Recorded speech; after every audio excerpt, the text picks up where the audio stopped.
बिस्मिल्लाहिर्रहमानिर्रहीम अस्सलाम वालेकुम वरहमतुल्लाहि वबरकातुहू। जी डियर स्टूडेंट, आज जो है हम टेंसेस इसको स्टार्ट कर रहे हैं। तो इसमें जी सबसे पहले क्या होगा जी भी टेंसेस। तो इसमें क्या, ये टेंसेस बेसिकली कहते हैं ज़माने को, और ज़माने जो हैं वो हैं जी तीन बुनियादी तौर पर। ठीक है, एक है पास्ट, प्रेजेंट एंड फ्यूचर। जी पास्ट कहते हैं माजी को, माजी होता है गुजरा हुआ, और इसकी हमेशा जो पहचान होती है वो होती है कि फ़िक्रे के आखिर पर, यानी कि जो भी उर्दू के अंदर मैंने आपको ये पहचान करवानी है कि उर्दू फ़िक्रे के आखिर पर जो लफ्ज़ आएगा वो आएगा अलिफ। जी अलिफ छोटी ये बड़ी ये या था थी और थे, ये आएगा जब भी माजी का कोई भी फ़िक्रा होगा ना जी, उसकी पहचान ये है जी कि मसलन वो स्कूल गया, उन्होंने खाना खाया, वो काम पे गई, ठीक है, हम खेलते थे। यानी कि जब आखिरी लफ्ज़ से जो पहचान होगी ना वो हमेशा ज़माने की होगी जी। अच्छा, ये पास के बाद आता है जी प्रेजेंट। प्रेजेंट के जो प्रेजेंट कहते हैं हाल को, और हाल जो होता है वो होता है मौजूदा। अब हाल का कोई भी फ़िक्रा आप लोग उठा लें, उसके आखिरी लफ्ज़ जो होगा वो है, हैं, हो या हूँगा। अब इसमें है अलिफ छोटी ये बड़ी ये, इसके बारे में क्या है जी। अब जब भी वाहिद होगा तो इसमें अलिफ आएगा या था आएगा, और जब मोनस होगा औरत होगी, ठीक है जी, उसके लिए क्या आएगा, थी या छोटी ये आएगी। और अगर जमा में होगा, प्लूरल में होगा, यानी कि चाहे औरतें ज़्यादा हों मर्द ज़्यादा हों, बड़ी ये या थे आएगा जी। क्लियर हो गया कंसेप्ट। चलें जी आगे आगे जी। फ्यूचर, फ्यूचर कहते हैं जी मुस्तकबिल को। मुस्तकबिल क्या होता है, आने वाला वक्त। ठीक है, जैसे एक बच्चा है जी आपका मौजूदा, अगर फॉर एग्जांपल अगर कोई 10th क्लास का स्टूडेंट है तो इसका जो पिछला गुजरा हुआ वक्त जो है, जो उसका बचपन है, वो इसका कहलाता है माजी। मौजूदा उसका हाल है, जो उसका बुढ़ापा होगा आने वाला वो उसके फ्यूचर होगा जी, मुस्तकबिल होगा जी। ओके जी, आगे ये है जी तीन ज़माने। तीन ज़मानों के अलावा चौथा ज़माना नहीं है जी। बात समझ में आ गई। इसके बाद हर ज़माने की चार किस्में हैं जी, काइंड्स ऑफ टेंसेस। ठीक है, एक है इंडेफिनेट।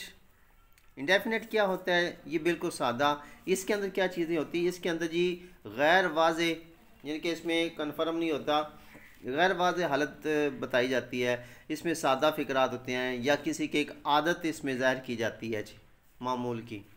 अच्छा, अब इंडेफिनेट की पहचान है सिर्फ इंडेफिनेट की, चाहे ये पास के साथ आए, प्रेजेंट के साथ आए, फ्यूचर के साथ आए, इसके साथ ता, ती और ते, वही बात आएगा। ये मुज़क्कर के साथ, मोनस के साथ, और ये जमा के साथ, मुज़क्कर और मोनस के साथ ही। दूसरी इसकी किस्म है कंटिन्यूअस, कंटिन्यू, जारी, यानी कि कोई मामला जो होगा, काम जो होगा वो जारी होगा। अब इसके जो आखिरी फ़िक्रा, अच्छा इसकी कैसे पहचान, फ़िक्रे के आखिरी लफ्ज़ से ज़माने की, और उससे जो पहले लफ्ज़ होगा उससे उसकी किस्म की पहचान होगी। मसलन अब कंटिन्यू जहाँ भी आएगा उसका मतलब होगा रहा, रही, रहे, क्योंकि कोई भी काम जो होगा वो चल रहा होगा, मुकम्मल नहीं होगा, या उसमें कोई आदत या कोई ऐसी चीज़ वाज़े नहीं होगी। इसके बाद भी ये आ जाता है जी परफेक्ट। जैसे नाम से ज़ाहिर है, परफेक्ट, परफेक्ट कहते हैं मुकम्मल को। मुकम्मल का मतलब ये होगा कि इसकी जो पहचान होगी वो होगी चुका, चुकी और चुके से। इसके अंदर क्या होगा कि कोई भी जो काम होगा वो मुकम्मल हो चुका होगा जी। ओके होगी बात। इसके बाद आ जाता है जी आपका परफेक्ट कंटिन्यूस, यानी कि इन दोनों को इकट्ठा कर दिया। अब इसमें क्या है, परफेक्ट मुकम्मल, कंटिन्यूस जारी, यानी कि मुकम्मल जारी। अब इसमें क्या होगा जी, कोई भी फ़िक्रा होगा उसकी पहचान दो तरह से होती है, या तो होगा चुके के साथ या रहा के साथ, या चुका रहा, चुकी रही, चुके रहे, इसके साथ होगी।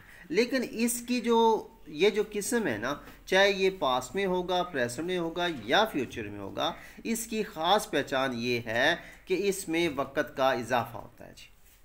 ठीक है जी, वक़्त का इजाफा होता है। इसमें क्या होता है कि कुछ काम मुकम्मल होगा लेकिन कुछ जारी होगा, कुछ काम मुकम्मल होगा और कुछ जारी होगा जी। ये इसकी एक ख़ास पहचान है जी। इसके बाद जी आज हम जो इसके हवाले से डिस्कस करेंगे, ये मैंने आपको सिर्फ ना जी उर्दू में पहचान करवानी है। इसके बाद इंशाल्लाह इसको हम करेंगे जी भाई। इसके बाद आज हम करेंगे जी पास्ट इंडेफिनेट टेंस। अब पास्ट माजी, इंडेफिनेट सादा और टेंस ज़माना के फ़ेल माजी, ठीक हो गया। इसकी जो पहचान होती है ना वो होती है ता था, ती थी, ते थे जी। और इसमें क्या चीज़ आती है, इसमें आदत आ जाती है, कोई मामूल का काम होता है जी। मसलन वो स्कूल जाता था, लड़कों ने तालियां बजाई थीं, हम पढ़ते थे, ये सारे का सारा इसके अंदर पाया जाता है। इसमें क्या होता है कि किसी काम का होना, करना या सहना जो है वो इस फेल के अंदर मौजूद होता है जी। इसके बाद आ जाएगा जी पास्ट कंटिन्यूस टेंस। कंटिन्यूस का मतलब होता है जारी। इसमें क्या होगा कि कोई भी काम जो होगा वो जारी होगा, जो काम चल रहा होगा उसका इसके अंदर ज़िक्र होगा जी। मसलन इसकी पहचान क्या होगी कि फ़िक्रे के आखिर पर रहा था, रही थी, रहे थे, ये आएगा। माजी में काम जारी, इसका ज़िक्र होगा जी, ठीक हो गया। अब मसलन वो खेल रहा था, यानी कि एक तो माजी की बात है और फिर रहा था। ये जो आखिर पे, मैं आपको फिर से रिपीट कर रहा हूँ, जो आखिरी लफ्ज़ ये क्या था, इसका मतलब है ये पास की पहचान है। उसके बाद है रहा, ये कंटिन्यूस की पहचान है, ठीक है। अगर आपको इस टेंस की पहचान होगी तो इसको इंग्लिश में तब्दील करना, कन्वर्ट करना आप लोगों के लिए आसान होगा। हम सो रहे थे, तुम सड़क पार कर रही थी, ठीक हो गया जी। ये सारे के सारे हम वो गाना गा रहे थे, वो पढ़ रहे थे, ठीक है।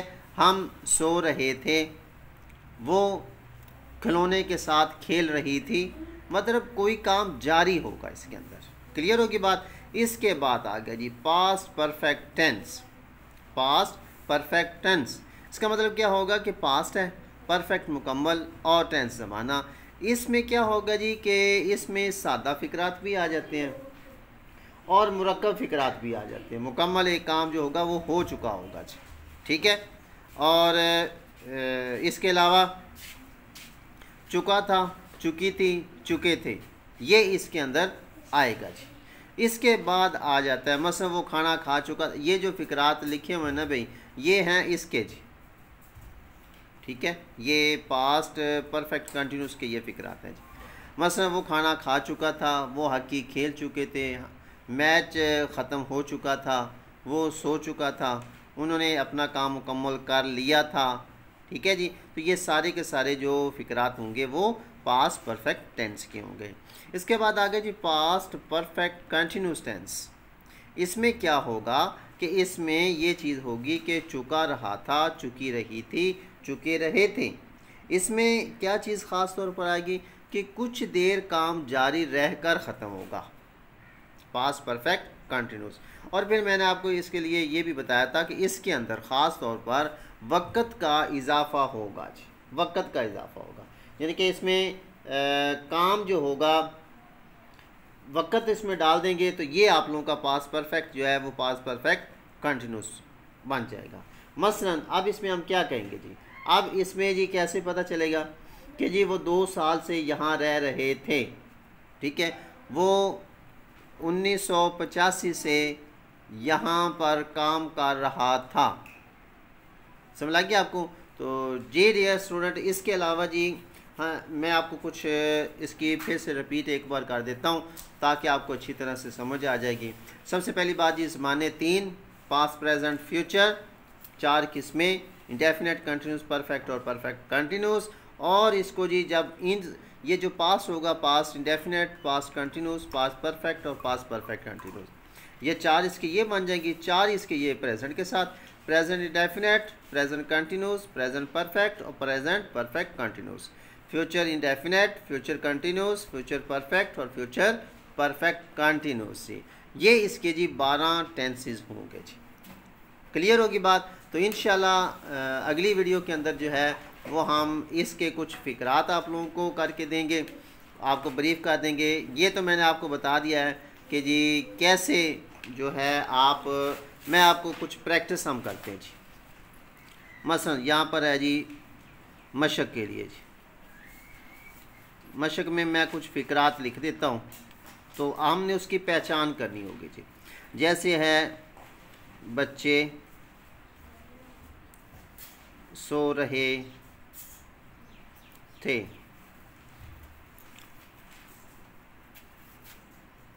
तुमने खाना खा लिया,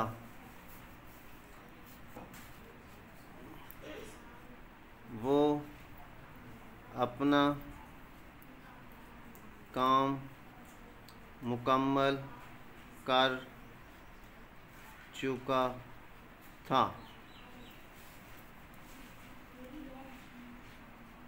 हम 2 बजे से काम कर रहे थे। अब इसमें देखिए सबसे पहली बात, ये जो आखिरी लफ्ज़ है इस पे आप लोग गौर करें। आखिरी लफ्ज़ पे आपने गौर करना है। इसका आखिरी लफ्ज़ क्या है? था। तो इसका मतलब क्या होगा? ये पास्ट की बात होगी जी। पहली बात ये हो गया जी पास्ट, ठीक हो गया। उसके बाद आ गया जी जो इससे पहले फ़िक्रा आता है वो है रहे। ये आ गया जी रहे। तो रहे जो है वो कंटिन्यूस में आएगा, लिहाजा इसका मतलब होगा पास्ट कंटिन्यूस टेंस। ये पास्ट कंटिन्यूस का फ़िक्र है। अब इसको कैसे बनाना है वो बहुत ही आसान होगा जी। उसके लिए भी मैं आपको टिप्स दूंगा। अच्छा, तुमने खाना खा लिया था, लिया लिया एक ही आ गया, ठीक है। अब इसमें अलिफ आ गया, ये देखें आखिर पे लिया है, मैंने आपको बताया था। तो ये किसका होगा? पास्ट का हो गया जी।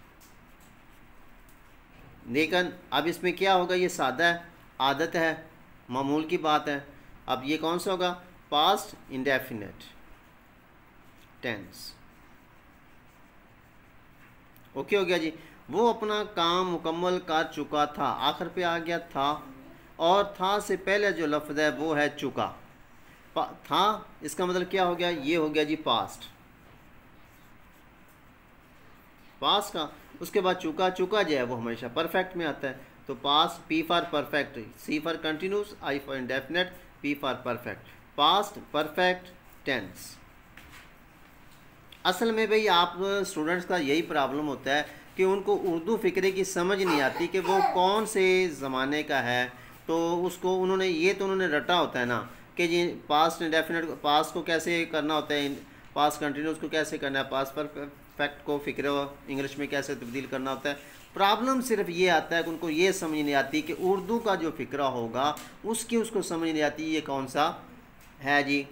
उसको कन्वर्ट करना आसान है जी। आगे देखिए, हम 2 बजे से काम कर रहे थे। अगर हम लिखते हैं हम काम कर रहे थे तो इसके बाद हमारा ये था ना कि ये हमारा पास्ट कंटिन्यूस होना था। लेकिन जब इसमें हो गया जी वक़्त का इजाफा, ठीक हो गया, वक़्त का इजाफा हो गया, तो ये कौन सा हो गया जी? Past perfect continuous tense, past perfect continuous tense.